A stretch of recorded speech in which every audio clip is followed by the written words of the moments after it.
reunião, a nossa escola dominical, pedindo a Deus, né, para Ele nos abençoar, que o nosso período seja proveitoso aqui e que Deus possa, né, falar aos nossos corações e sairmos edificados, né?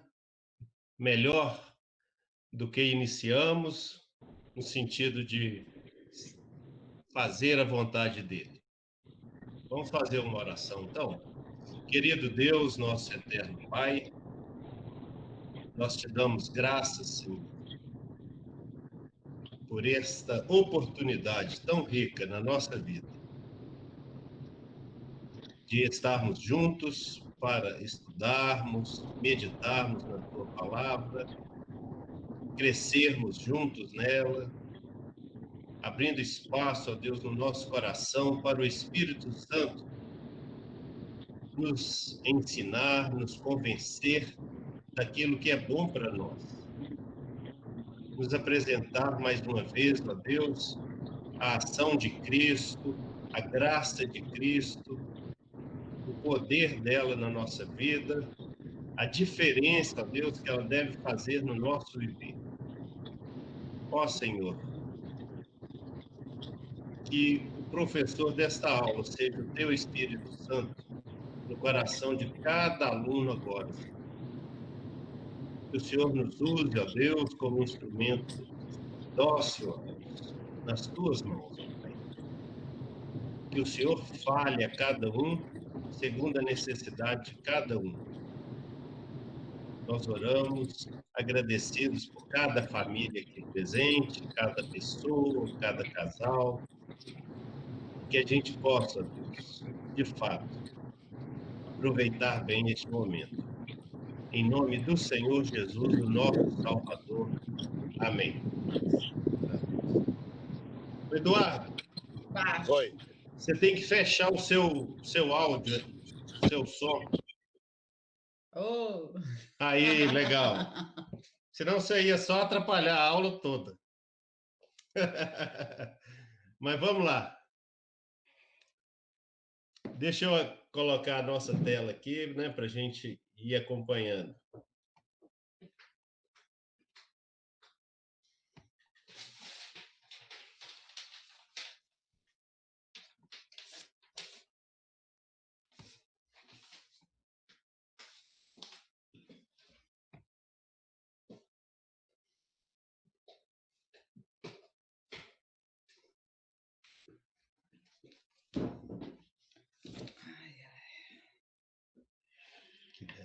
Que é?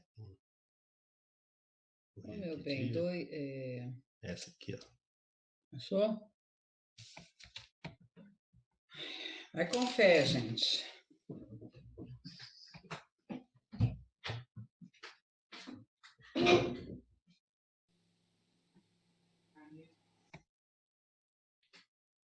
Achou não mesmo? Sim.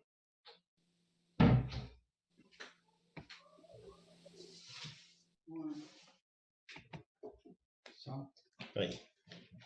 E aí, pessoal, apareceu a tela aí? Não, Edson. Ainda não? Você clicou em compartilhar Vamos lá, a tela. peraí.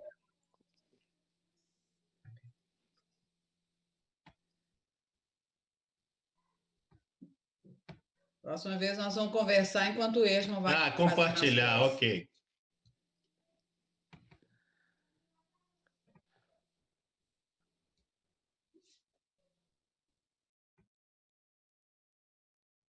Está apagada a condição. Compartilhar aqui, bem. Está apagada. Não, seleciona a tela. Na hora que você clicar, aí vai aparecer assim a tela que você quer. E aí depois compartilhar a tela. Deu? Deu certo? Não, ainda não apareceu nada, não. Na reunião, no link lá, quando der compartilhar agora, né, ou compartilhar a tela, aí você tem que selecionar, aí aparece um pop-up, que você seleciona qual que é a tela que você quer compartilhar, você clica nela e clica em compartilhar agora. Compartilhar. Nasceu, criança. Ocorreu um erro. Vamos lá.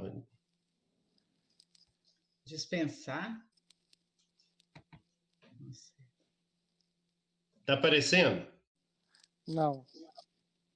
Oh, que pena, hein? Deixa eu começar de novo, então. Vamos lá, apresentar agora. Aí seleciona a tela. Tela inteira. Isso.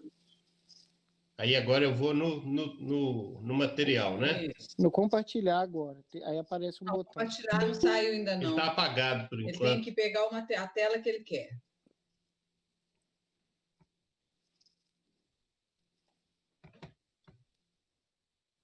Beto, deixa ele.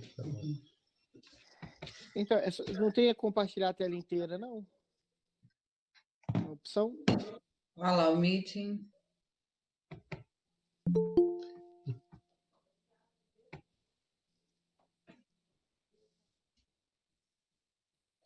Para mim está parecendo que está compartilhando a tela. Para vocês não? Não. Ah, então vamos sem tela mesmo. Vai fazer, eu vou provendo aí as informações. O Chrome deseja continuar o conteúdo. Escolha o que você quer compartilhar. Não tem a tela inteira aí, não? A opção? Ele compartilha a tela inteira. Pois é, esse eu já fiz, né? Se você clicar aqui no... Que? É. Não. Agora vai no... Você está Agora está apresentando a apresentado. tela. Agora Viu? está. Agora, o que você vai apresentar? Clica naquele botão ocultar Aí. ali. Vai e dar aí certo. pode abrir o material. Entrou? Sim, está aparecendo. Ok, então vamos lá. Tela inteira aí? Sim, Agora tá está na tela inteira. Ok. Então vamos adiante, gente. Hoje a gente está entrando no último capítulo do nosso livro, né? Como as pessoas mudam. E a gente vai ver hoje a história de uma igreja. O 16º capítulo trata da história de uma igreja para que a gente também aprenda, aproveite, né, a oportunidade para a gente analisar a nossa vida, né, em igreja. Como está, né, a nossa vida em igreja? O tema da lição é o poder de transformação do evangelho em uma igreja local. Como já vimos, né, em lições anteriores, a gente vive com uma certa consciência do perdão dos nossos pecados, o que aconteceu no passado, né, quando da nossa conversão, quando do nosso despertamento para o evangelho. E também temos, né, uma certeza da promessa de uma vida eterna, da promessa de céu no futuro, mas muitas vezes sem a vivência do poder do evangelho no presente. Esse que é o nosso ponto, né, deste livro, né? A vivência do poder do evangelho, da graça de Cristo, da cruz de Cristo no centro da nossa vida, no presente. É esse que é o nosso desafio e a gente vai ver esse desafio hoje a nível de igreja, não a nível pessoal, como a gente tem feito até aqui. A vida, né, meus irmãos, vai rodando e vai nos embalando e muitas vezes a gente esquece da presença miraculosa de Cristo no nosso viver, né, do poder da ação da graça de Cristo no nosso viver. E a mesma coisa acontece no contexto da igreja local. Esse que é o nosso assunto hoje, né? Deus colocou cada um de seus filhos, cada um de nós, né, dentro do corpo de Cristo, dentro da igreja, onde o alvo deve ser nos lembrar constantemente do valor do evangelho em nossa vida, né, em nosso dia a dia, em nosso cotidiano. Quando a igreja está funcionando como deve, a mensagem da graça de Cristo deve permear todas as áreas do nosso viver, das áreas do nosso viver também em comunidade, né? Sendo os cristãos desafiados e incentivados a ser transformados pela mensagem do Evangelho. Essa é a mensagem que devemos buscar e que devemos viver, né? Participar de uma igreja que está funcionando. Funcionando como? A mensagem da graça de Cristo está permeando todas as áreas do nosso viver. O livro nos apresenta, como é o título aí, né? A história de uma igreja, né? E seria a história da Lake Glen Presbyterian Church. Meu inglês é ótimo, né, gente? Os líderes da Lake Glen chegaram à conclusão de que o evangelho não estava produzindo entre os seus membros os efeitos que deveria produzir. A Lake Glen foi criada como uma igreja de forte ministério de ensino, quando não havia outras igrejas ao seu redor com esse enfoque, com essa ênfase.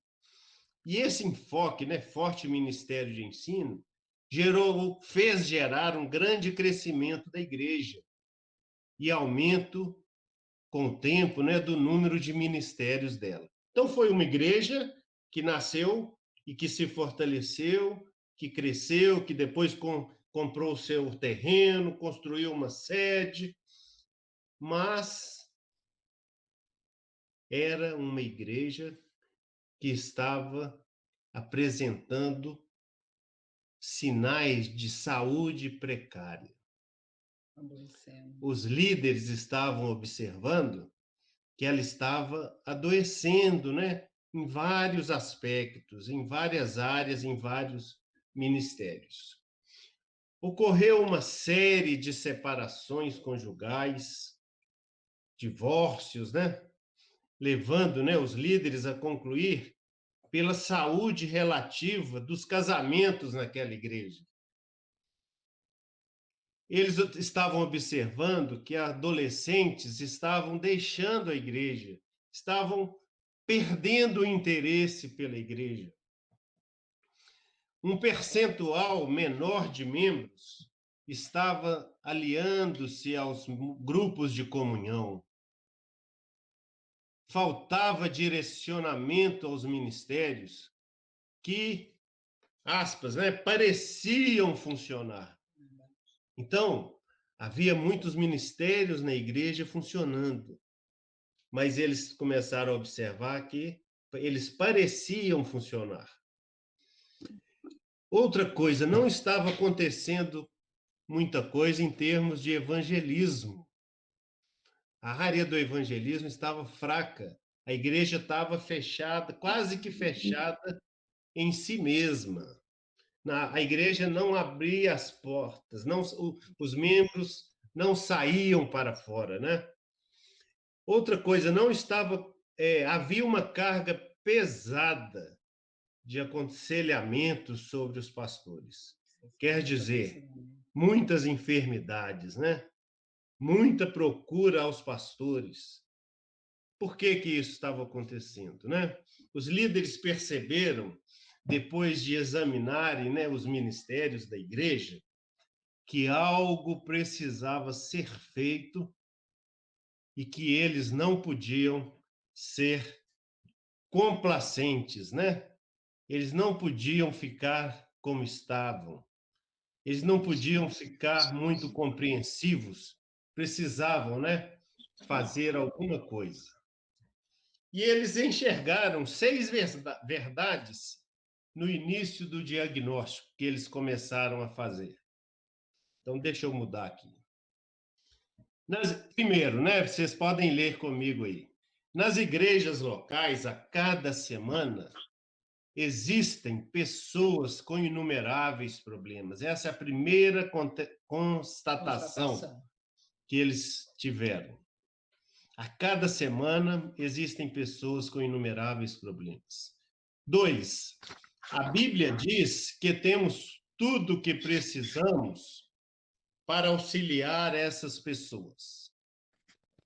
3, primeiro, as pessoas procuram a ajuda de um amigo, depois de um membro da família e, em seguida, do pastor. Isso, né, meus irmãos, antes de ir a um conselheiro profissional. Ou tá errado aí, ó, profissional. Isso muito na cultura, né? Nos Estados Unidos eles têm, né, conselheiros profissionais. Essas pessoas obterão do amigo, da pessoa da família ou do pastor nenhuma ajuda, ajuda errada ou uma ajuda correta, né, centrada no evangelho. 3 possibilidades, né? 5, se eles não conseguirem auxílio significativo na igreja, né, ou com o amigo, com a pessoa da família ou com o pastor, eles procurarão em outro lugar. Aí sabe-se lá, né, onde que eles vão encontrar, né, alguma ajuda. Eles procurarão ajudar outros com aquilo que acharam útil. Acharam útil, né? Aquilo que foi para eles, teve algum valor para eles, né? Eles vão procurar passar para outras pessoas, né? Então, meus irmãos, os líderes daquela igreja partiram da relevância, né, da significância dessa sequência de fatos previsíveis, né? Eles concluíram que se uma igreja não estiver proporcionando ajuda expressiva e fundamentada no evangelho, as pessoas vão procurar essa ajuda em outro lugar. E se aprenderem errado em outro lugar, não vão, eles vão compartilhar com outros, né? Alguém falou aí? Não, né?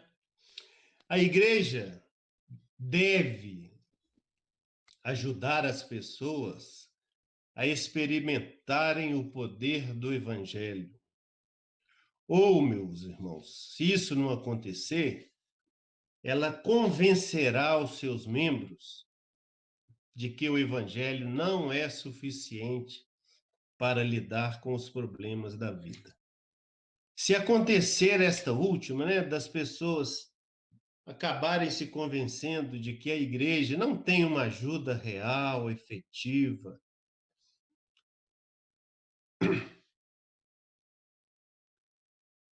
que o evangelho não é suficiente, né, como eu falei, para lidar com os problemas, a igreja vai se tornar um lugar de confusão. Por quê? Porque vai haver um ajuntamento, mas um ajuntamento sem o objetivo para o qual ela foi criada. Para Paulo, essa situação era da maior seriedade. Vamos ver o que Paulo escreveu em Colossenses 1, 28, 29. Quem pode ler? Alguém lê para nós aí, para mudar um pouquinho. O texto está na tela, gente. Só abrir o microfone aí. Eu vou ler, só confundir, se você acabou confundindo, né? Esse texto é Colossenses 2, 6 a 8, tá? Ou você quer que leia quer que leia o segundo mesmo? É o 2, 6 a 8 que eu Eu quero que leia esse que está na tela aí, ó. Tá, esse é Colossenses 2, de 6 a 8. Vou ler. Tá certo, é isso mesmo. Tá. Ó, como recebestes Cristo Jesus, o Senhor, assim andai nele radicados e confirmados na fé, tal como fostes instruídos, crescendo em ações de graças. Cuidado, que ninguém vos venha enredar com sua filosofia e vãs sutilezas, conforme a tradição dos homens, conforme os rudimentos do mundo, e não segundo. E não segundo Cristo, isso. Muito bem. Meus irmãos, quando a igreja não oferece a ajuda necessária ao crescimento, ela priva os seus membros da única esperança de mudança que eles têm. E também priva a Deus de sua glória, porque Deus é glorificado quando os membros da sua igreja crescem, se desenvolvem na graça do seu Filho Jesus Cristo. Por isso que a igreja Lake Klein concluiu que não pode haver espaço, né, para concessões. Eles não poderiam ser complacentes, eles não poderiam abrir espaço, né, para outras verdades, né, para outras sutilezas. O Espírito Santo, inspirando, né, o apóstolo Paulo nesse versículo, mostrou, né, a Paulo a relevância de andar com Cristo Jesus, de confirmar a fé, de crescer em ações de graças, de tomar cuidado, né, para não ser enganado por filosofias, por sutilezas, por tradições dos homens, rudimentos do mundo. Tudo isso aí, ó, tradição, o secularismo, ou então filosofias, né, sutis, né? Isso entra, né, na nossa vida silenciosamente. Nem tudo é gritante, né? Nem tudo a gente enxerga assim que, opa, está errado. Não, tem muita coisa entrando com muita sutileza aí na nossa vida, né? Então nós devemos andar com Cristo Jesus, como ele falou, né? Sermos radicados em Cristo Jesus, edificados em Cristo Jesus, e assim, em seguida, né? Confirmando a nossa fé e crescendo em ações de graças. A igreja, meus irmãos, tem um alvo a ser alcançado. Leia aí comigo. O qual nós anunciamos. Peraí, está lá em Colossenses, né? 1, 28 a 29. Posso ler? Esse que é o versículo que eu citei aquela hora, né? O qual nós anunciamos, advertindo a todo homem e ensinando a todo homem em toda a sabedoria, a fim de que apresentemos todo homem perfeito em Cristo. Para isso é que eu também me afadigo, esforçando-me o mais possível, segundo a sua eficácia que opera eficientemente em mim. Colossenses 1, 28 a 29. O apóstolo Paulo, para construir uma cultura de graça entre os membros da igreja, né, primitiva, né, igreja que estava iniciando, né, para ver a igreja dedicada à mensagem de Cristo, Cristo, né, que havia vivido entre eles ali e se deu em sacrifício por todos nós e que havia ressuscitado, né? Cristo, a história, né, de Cristo estava bem próxima deles ali, né? Paulo, então, por ter vivido aquilo, por ter sido alcançado, né, por aquela mensagem de Cristo, ele se esforçava o mais possível, né, chegando, como ele diz, né, à fadiga. Mas não era só fadiga, exercício dele, né? Esforço dele. Por quê? Porque ele cria na eficácia do poder do evangelho que operava eficientemente nele, né? O versículo fala aí, ó, segundo a sua eficácia que opera eficientemente em mim. Paulo anunciava a Cristo e anunciava o poder de Cristo, o poder da graça de Cristo. Hoje nós vamos falar o tempo todo disso, da graça de Cristo, do poder da graça de Cristo, da cruz de Cristo no centro da nossa vida. É essa que é a mensagem dessa lição, meus irmãos. Paulo advertia a todos os crentes a respeito disso. Paulo ensinava a sabedoria do evangelho a todos daquelas igrejas, buscando a maturidade espiritual dos seus irmãos em Cristo. Quem aqui entre nós, né, gosta de ser considerado imaturo? Muitas vezes, né, a gente se porta imaturamente, né, como imaturos. Às vezes nós somos um crianção, né? E a gente tem que deixar isso, né? Deixar as coisas de menino, né? Buscar a maturidade no evangelho. Buscar a maturidade de viver o poder da graça de Cristo. Para Paulo, meus irmãos, era inconcebível uma comunidade de cristãos que não estivesse imersa, mergulhada na graça de Deus em Cristo.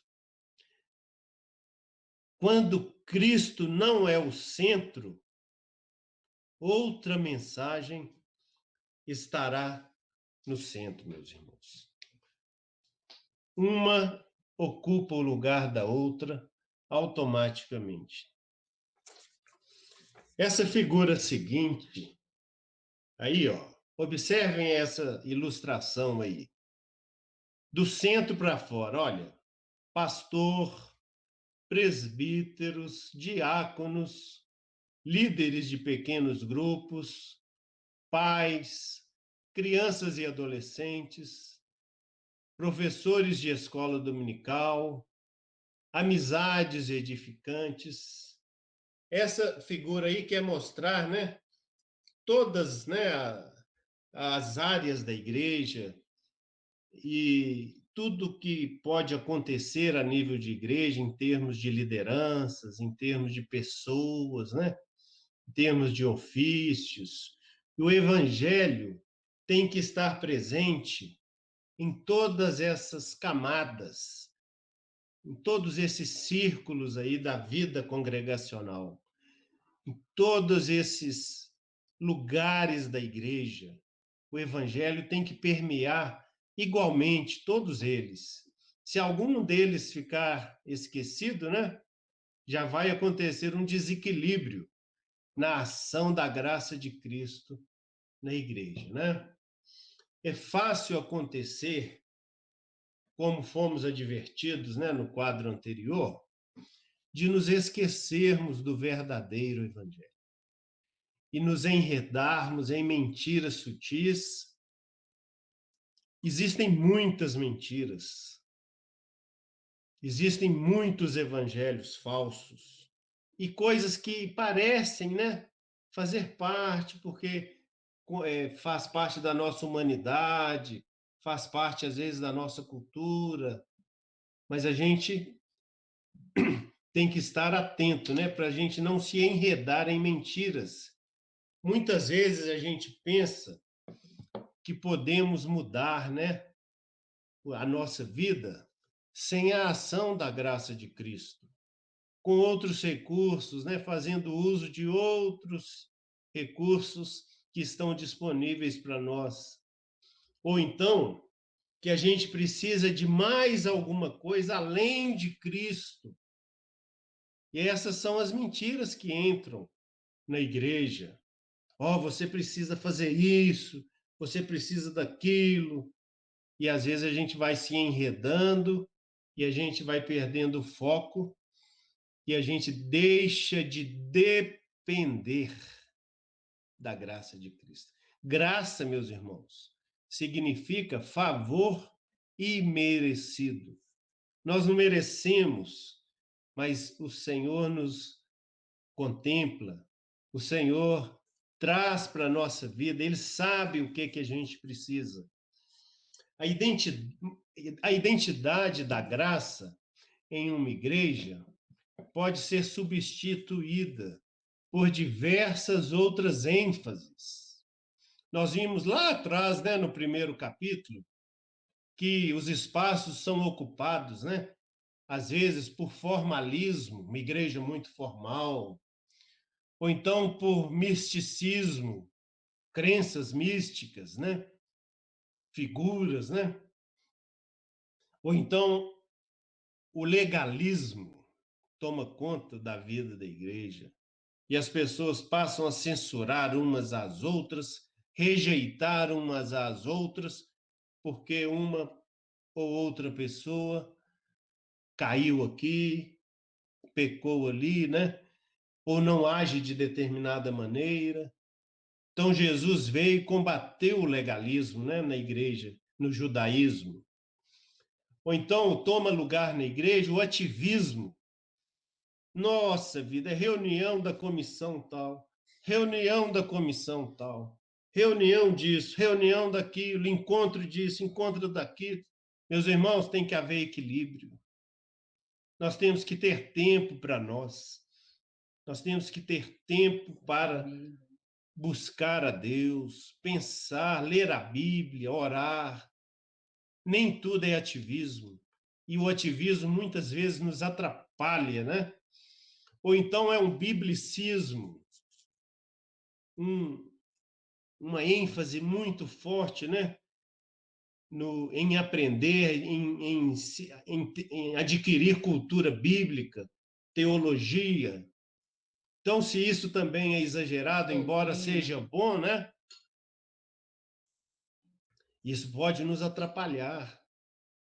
Outras vezes são ênfases psicológicas na interpretação do que acontece conosco, ou ênfases sociais do que acontece na igreja, e a gente vai se afastando do evangelho, da verdade simples do evangelho, né? E essas coisas, meus irmãos, podem guardar um aspecto de verdade, mas que prevalecendo sobre o evangelho vão enfraquecer a igreja. A igreja precisa ser guardada desses substitutos. A gente deve estar atento aos sinais, né? A igreja Lake Glen começou a ficar atenta ao que estava acontecendo. E conforme Lucas, capítulo 6, versículo 45, a boca fala do que está cheio o coração. Dependendo do que se está falando na igreja, a gente já pode desconfiar o que está no coração, o que está motivando as falas, né? O que você adora, meus irmãos, o que você estima, o que você gosta verdadeiramente, vai influenciar as suas ações. Então, observando as atitudes, né, dos membros, a gente vai saber o que nós estamos adorando, o que está enchendo o nosso coração. E a identidade funcional de uma igreja vai dirigir o comportamento dessa igreja. As mudanças necessárias devem estar centralizadas em Cristo, na cruz de Cristo, meus irmãos. Sempre, a gente tem sempre que olhar para a cruz de Cristo. O que Jesus fez por você, por mim, pela Betsy, por cada um de nós aqui. A gente sempre tem que voltar na cruz. E esse evangelho tem que estar presente em todas as camadas, né, da vida da igreja, como essa figura aí mostra para gente. Toma uma aguinha. Essa outra figura aí nos mostra como se desenvolve, né, a ação em uma igreja, né?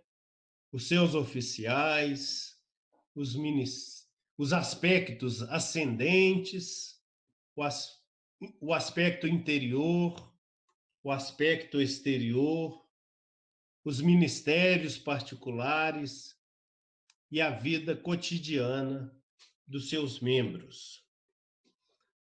No centro aí tem um coração, ó. E o que está dentro desse coração, né? O que sai desse coração para motivar os oficiais da igreja, para motivar o nosso culto, a pregação da palavra, a comunhão dos irmãos, a preparação dos irmãos, né? Como a gente está buscando hoje aqui, né? Através da escola dominical, os ministérios particulares, né? A gente pode destacar, meus irmãos, a identidade da igreja através do que está motivando os corações. A identidade da igreja, ela molda a maneira que a igreja pensa e age nas suas diversas áreas. A identidade funcional vai orientar o ensino que é dispensado aos seus membros. E ela vai orientar como esses membros devem ser equipados, né, para a vida. Quais recursos devem ser disponibilizados para eles terem um coração que vá confirmar, né, o evangelho, a ação da graça de Cristo nas diversas áreas. Por isso que a gente tem diversos ministérios, né? Ministérios de crianças, de jovens, de casais, de grupos familiares, de senhoras, o PH, né, que é a unidade de homens. Então, ó, é importante destacar que coisas boas podem entrar no lugar sem ser o principal, sem ser aquilo que deve ocupar o espaço. Quando o Evangelho e a cruz de Cristo deixam de ocupar a posição central nessa identidade da igreja, outras coisas vão ocupar esse espaço. E a gente pode citar, por exemplo, um zelo extremado na orientação doutrinária, prejudicando outras ênfases. Sempre que a gente fizer prevalecer algo que vai tirar o espaço das outras coisas que também são boas e que devem orientar a ação do evangelho, nós vamos ter prejuízos. Nós vamos ver isso melhor mais para frente aqui. Naquela igreja, na Lake Glen, os problemas começaram a aparecer quando Cristo e a sua graça não estavam no centro, quando o evangelho verdadeiro deixava de ocupar a sua posição e Cristo tornava-se apenas um pensamento abstrato, meus irmãos, algo assim, na mente, lá de longe, Jesus lá longe, aquela figura, né? aquela imagem de Jesus longe da gente. Não pode ser assim, né, meus irmãos? Não pode ser apenas um pensamento, né, abstrato, né? Não pode ser só algo distante da gente, né? O evangelho, né, a graça de Cristo tem que ter oportunidade, né, de se manifestar com poder na vida dos membros da igreja. Lá o livro relata para gente que lá naquela igreja começaram, né, a aparecer problemas, inclusive escândalos na vida dos líderes e na vida dos membros da igreja. E a sua igreja, meu irmão? À luz dos perigos, né, que foram citados, né, aí nos quadros anteriores, a gente torna-se, né, é imperativo, né, para nós avaliar o que está acontecendo em sua igreja, em nossa igreja. A liderança, cada um de nós, não pode deixar de fazer essa avaliação. como a igreja Lake Glen passou a fazer, cada um de nós, a liderança, também não pode deixar de fazer essa avaliação, esse diagnóstico, né? Lá atrás a gente falou, né, do diagnóstico, né? Como é importante o diagnóstico. Meus irmãos, alguma identidade da igreja estará sempre competindo para ser a dominante. Se não tivermos a identidade funcional correta, né, outra vai dominar e vai ocupar os espaços. Quando a gente substitui Cristo Jesus e a sua graça como a ênfase principal da dinâmica da vida da igreja, olha só isso como é importante, meus irmãos. Qualquer que seja o substituto, isso normalmente nos permitirá permanecer no controle, independentemente de Cristo. Então, quando a gente substitui Cristo por outra identidade, né, por outros recursos, o que vai acontecer é que nós estaremos no controle das coisas. Nos tornaremos independentes de Cristo. Então será uma igreja de homens, de ideias humanas, e não uma igreja de Cristo, né? Uma igreja onde a graça de Cristo prevalece. Há o perigo disso, meus irmãos. Quando isso ocorre, as igrejas, olha a consequência agora disso. Olha, quando isso ocorre, as igrejas tornam-se arredias a pessoas que estão em conflitos. Olha a importância disso. Quando Cristo não está no centro, orientando com a sua graça, eu olho para o meu irmão assim e falo assim: nossa, esse cara é difícil demais. Esse sujeito é inconveniente. Esse sujeito não me ajuda. Eu não dou conta disso.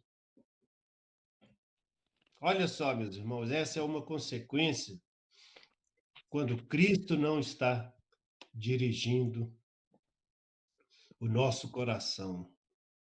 Eu começo a olhar para as pessoas e não tenho mais interesse no conflito que ela está vivendo. Por quê? Porque a graça de Cristo não prevalece no meu coração. Vocês identificam isso?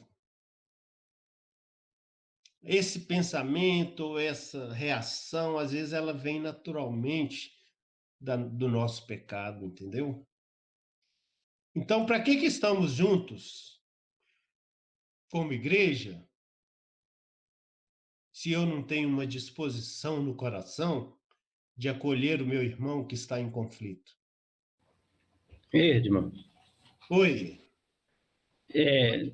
Permita-me fazer não sei se eu posso dizer uma comparação, mas você está falando de uma maneira geral da igreja, né?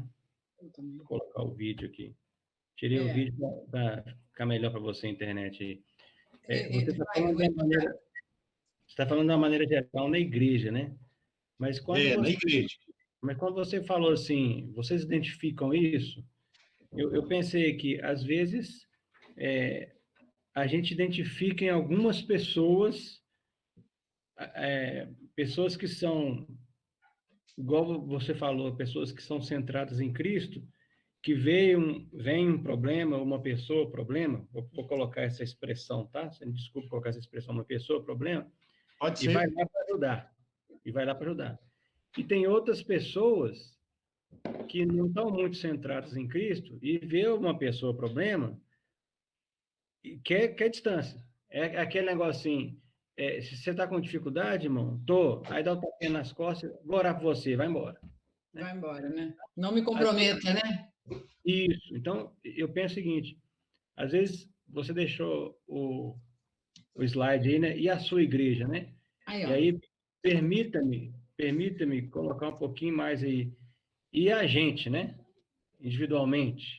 Porque dentro da igreja tem pessoas que estão lá querendo muito ajudar outros, e dentro da igreja tem pessoas que não estão querendo ajudar nada, pelo contrário, estão querendo sair fora, né? Por quê, Vinícius? Porque o que você falou aí, não está centrado em Cristo, né? Porque a graça de Cristo não está no coração da pessoa, né? Sim.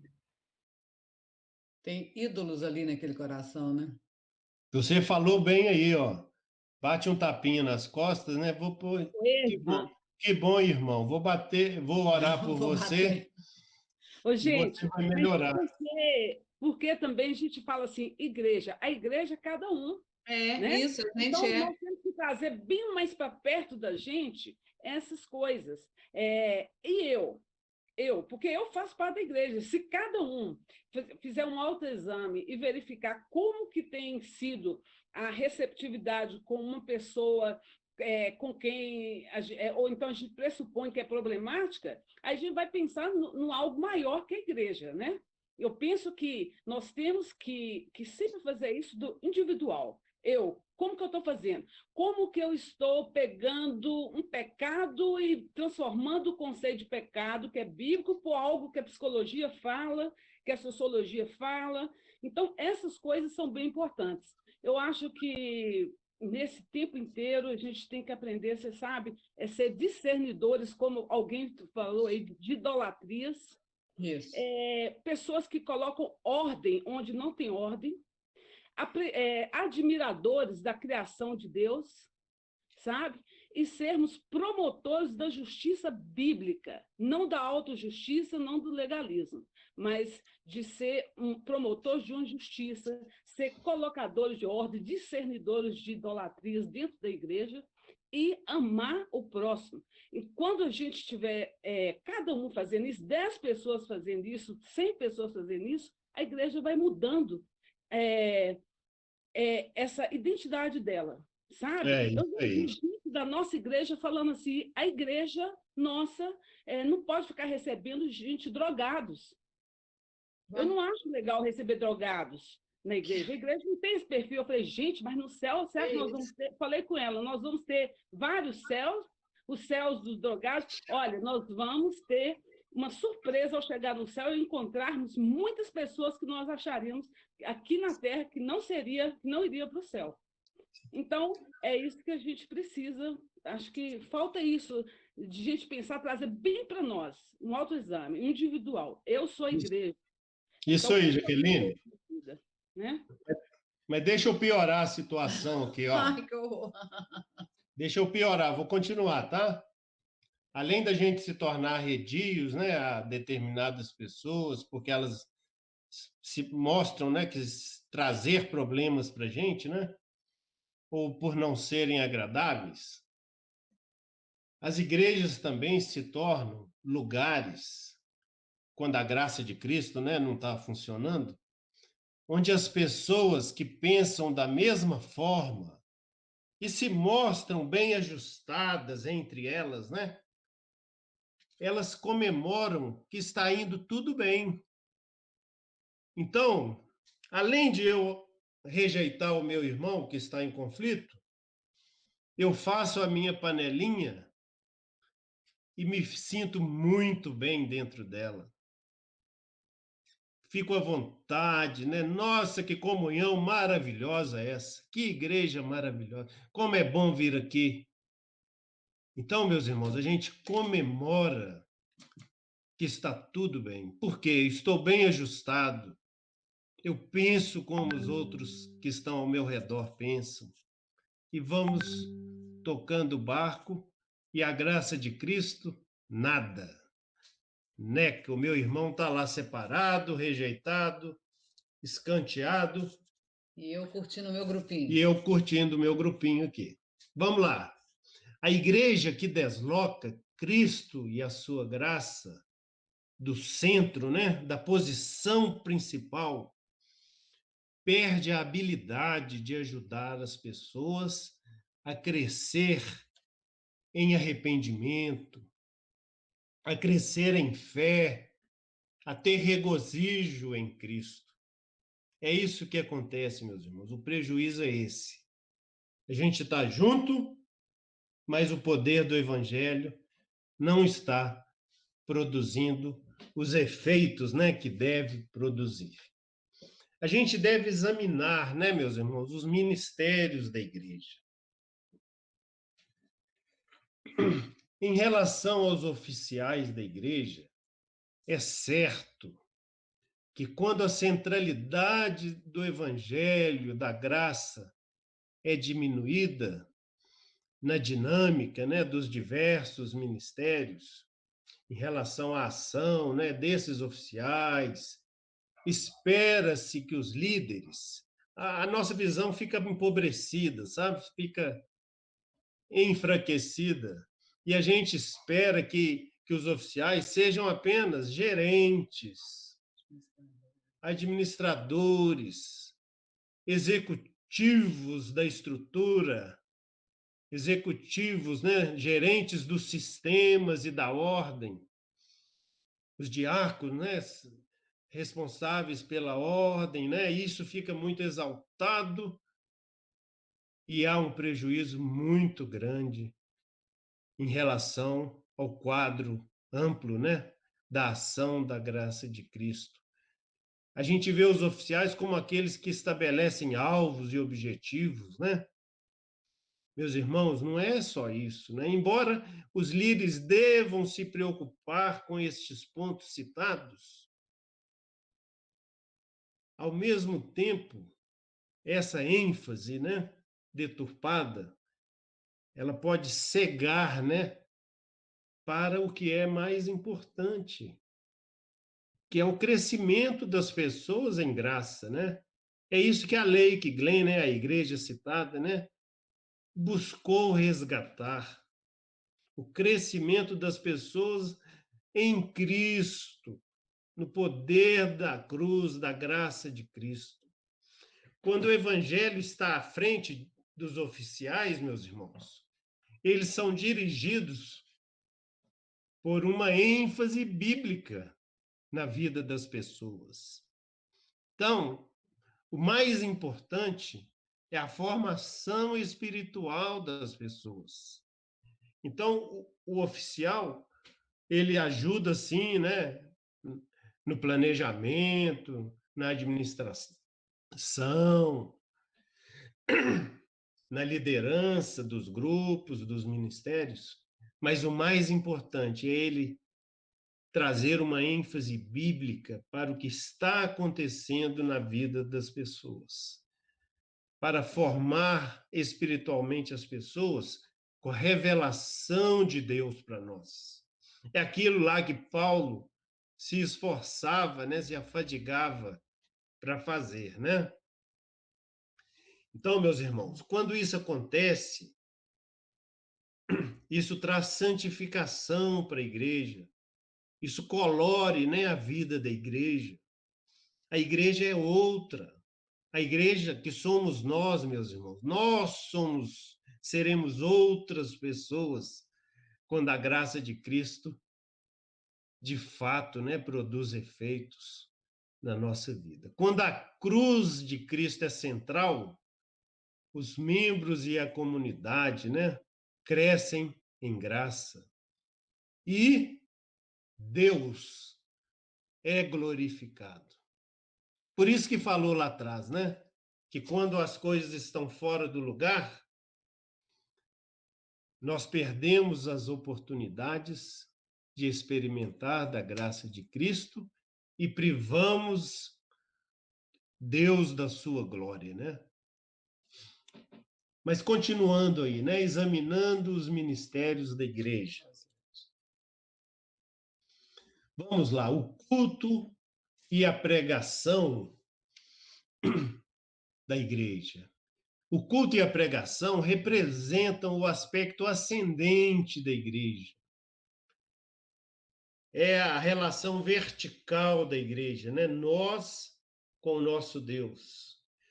Quando o culto e a pregação prevalecem, com a exclusão da comunhão, com prejuízos na comunhão, com prejuízos ao evangelismo externo, a igreja tende a tornar-se um centro de pregação, onde os especialistas, né, fazem todo o trabalho.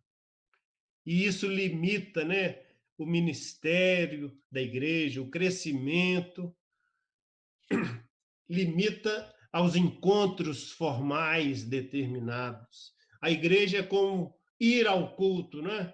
Ir ao momento formal de culto.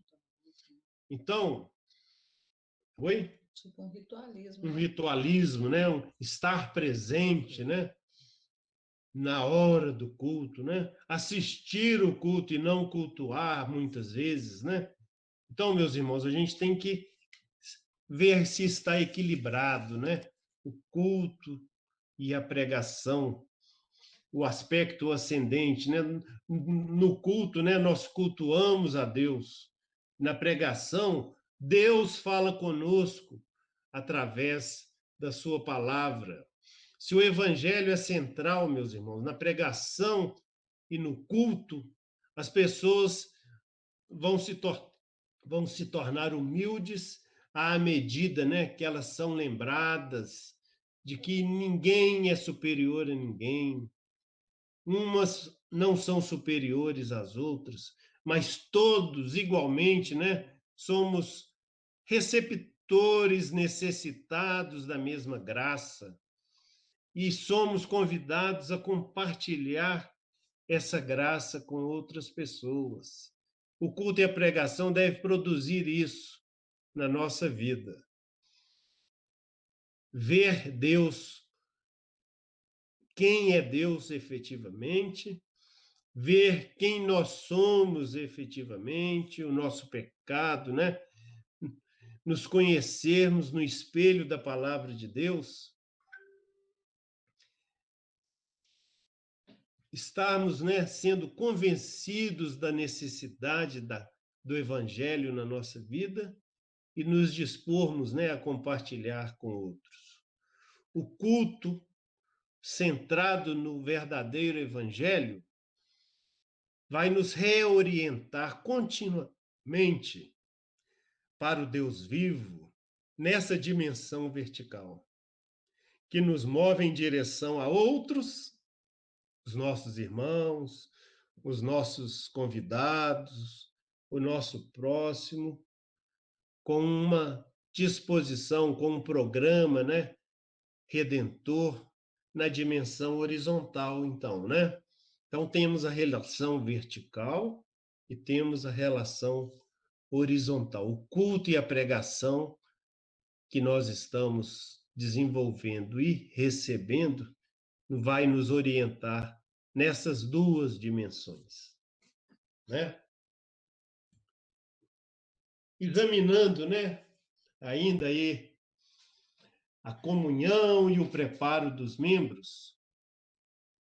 A comunhão e o preparo dos membros representam o aspecto interior da igreja. O que acontece internamente, né, no interior, fora do aspecto vertical, né, ascendente que a gente falou. Nós vimos, né, que o aspecto ascendente, através do culto e da pregação, quando nós cultuamos a Deus e Ele fala conosco. Agora, no aspecto interior, ele é representado pela comunhão e preparo dos membros. Quando o aspecto interior prevalece, meus irmãos, em detrimento, como uma coisa boa, mas prejudica os outros, né? Tanto o culto quanto o evangelismo, né? A igreja pode passar a ter compreensão limitada e felicitar-se a si mesma, aquela ação, aquilo que eu falei, né? Estamos satisfeitos conosco mesmos. porque a gente fica tão centrado na comunhão, tão centrados em nós mesmos, que a gente deixa de desenvolver a dimensão ascendente, vertical, e deixa de aprender com a pregação e de aproveitar as oportunidades de culto, né? Mas se o evangelho é central, meus irmãos, o aspecto interior da comunhão, do ensino, da preparação, né, é protegido, né? Por quê? Porque o evangelho, ele remodela, ele orienta a maneira que nós vamos pensar os nossos relacionamentos na comunhão com irmãos em Cristo. A gente vai ter aquele cuidado, né, de deixar a graça produzir efeitos em nós, e nós não vamos nos fechar em panelinhas, não vamos rejeitar o nosso irmão. A gente não existe, meus irmãos, como igreja, olha que importante isso, para uma felicidade mútua, não. A gente existe como igreja para uma santificação mútua, para nos ajudarmos mutuamente em santificação, para a gente se preparar, né, coletivamente para uma vida que agrada o nosso Deus, que vai glorificar o nosso Deus. Os relacionamentos passam a ser vistos pelas lentes do serviço, pelas lentes do ministério, pelas lentes da comunhão verdadeira. Olha que importante. Nada de felicidade mútua. É claro que a gente tem um regozijo em Cristo, mas a gente, ao mesmo tempo, né? A gente tem aquela tristeza, né? Por força de sabermos que o pecado está rondando o nosso coração, que a gente é nada, né? Sem Cristo, sem a graça de Cristo no nosso coração. O terceiro aspecto é o aspecto exterior, né? É o evangelismo. 10 e 13. Quando o aspecto exterior torna-se o mais importante, olha só, olha a sutileza disso, meus irmãos, a importância disso. A igreja desenvolve a ênfase de como aqueles que não são cristãos carecem do evangelho. Os de fora precisam do evangelho. Olha, isso acontece assim, sem você perceber, sem você ver. O evangelho é algo para eles, mais para eles do que para nós. Nós estamos bem aqui, ó, reunidos, rindo uns com os outros, fazendo reuniões, lendo a Bíblia juntos, fazendo jantares às vezes, né? Indo no acampamento. Então, meus irmãos, o evangelho sutilmente passa a ser algo importante para os de fora, mais para eles do que para nós. E, na verdade, o evangelho tem que nos impulsionar também para fora, né? Para o mundo, com misericórdia e compaixão, mas sem prejuízo, né? Da pregação, sem prejuízo do culto, sem prejuízo da comunhão. O aspecto exterior, ele é fortalecido na centralidade do evangelho, porque o nosso chamado para o mundo, para amar o mundo, né, não é conduzido por nossa justiça própria, né, como a Jaqueline falou aí, ou por tentativas de merecer a aprovação de Deus. Nós nos movemos para fora porque Deus se moveu primeiro na nossa direção. Então, meus irmãos, esses três aspectos, vale dizer que o excesso em uma coisa boa pode torná-la em algo ruim. quando o evangelho, a gente tem que pensar nisso como igreja, né? Como o que a gente tem experimentado de forma desequilibrada ou de forma equilibrada, né? Quando o evangelho funciona no cerne, no centro, né, na essência de cada faceta do ministério da igreja, o equilíbrio, né, e a saúde da igreja ficam protegidos. O crescimento espiritual das pessoas é equilibrado quando a graça de Deus ocupa a posição central.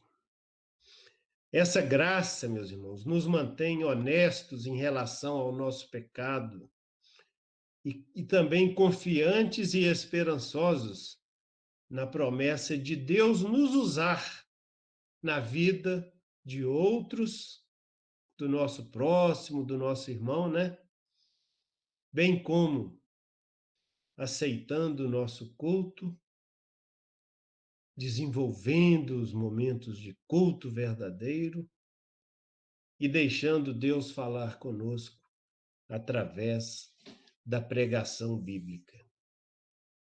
Eu vou interromper aqui a lição para a gente continuar no próximo domingo, por causa do nosso horário, né? Já são 10 e... Não, já passou da hora. 10h20, mais ou menos. Vou olhar aqui. Então, a gente, concluindo, né? 10h17 já. 10h17. Concluindo, né, esses 3 aspectos, a gente para aqui e continua a lição no próximo domingo, né? Desenvolvendo outras áreas da igreja aí, os diversos ministérios, a nossa vida cotidiana, examinando a mensagem da sua igreja. Chegando nesse ponto aí, ó, comece com você mesmo, consigo mesmo, né? E aí vai, né? A gente tem aí várias coisas para ver ainda. Deixa eu sair aqui.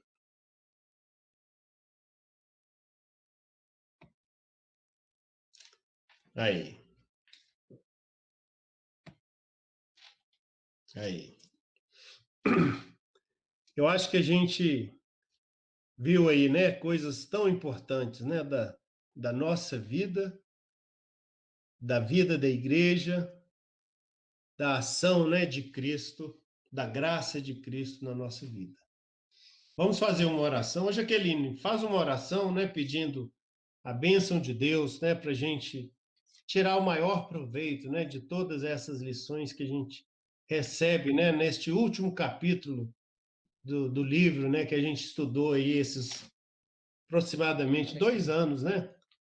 Uhum. Vocês acreditam nisso? 2 anos nesse livro? E eu Incrível. estou tentando conseguir esse livro até hoje e não consigo. Não tem. Esgotou mesmo. Não tem nem na Amazon, eu estou procurando e não consigo. A Ellen está atrás dele também. É, Ora para a gente aí, Jaqueline. ok. Santo e bendito Deus, nós colocamos-nos, ó Pai, diante do teu santo trono de graça, Pai. Ó Deus, sabedores de que não podemos ir para outro lugar que não seja nos acolher debaixo das tuas asas, ó Pai, para que, em ocasião oportuna, diante do que nós vivemos, ó Pai, que o Senhor vai nos ensinando, nos aperfeiçoando, Senhor Deus, no pleno conhecimento teu, Pai, para que nós possamos andar por modo digno do Evangelho do teu Filho amado Jesus Cristo, Senhor. Pai, nós carecemos da assistência do Teu Santo Espírito, da iluminação dele nas nossas vidas, ó Pai, para que nós possamos, ó Deus, viver de forma que agrada a Ti, Senhor. Ó Pai, nos dê, ó Deus, uma intencionalidade, ó Deus, para fazer as coisas de forma que possa realmente ter como telos, Pai, agradar e exaltar, agradar a Ti com as nossas vidas, e exaltar e glorificar o teu santo nome, Senhor. Abençoa cada vida, ó Deus, aqui, cada lar, ó Deus, porque somos nós que formamos a tua igreja, Senhor, e ela precisa ser luz nesse mundo. Nós precisamos ser luz nesse mundo. nos dê vontade, Pai, de amar. Coloca no nosso coração esse amor, esse temor, essa devoção a Ti, de forma tal, Senhor Deus, que nós não deixemos que coisas pequenas vão tomando lugar no nosso coração e nos afastemos da cruz de Cristo.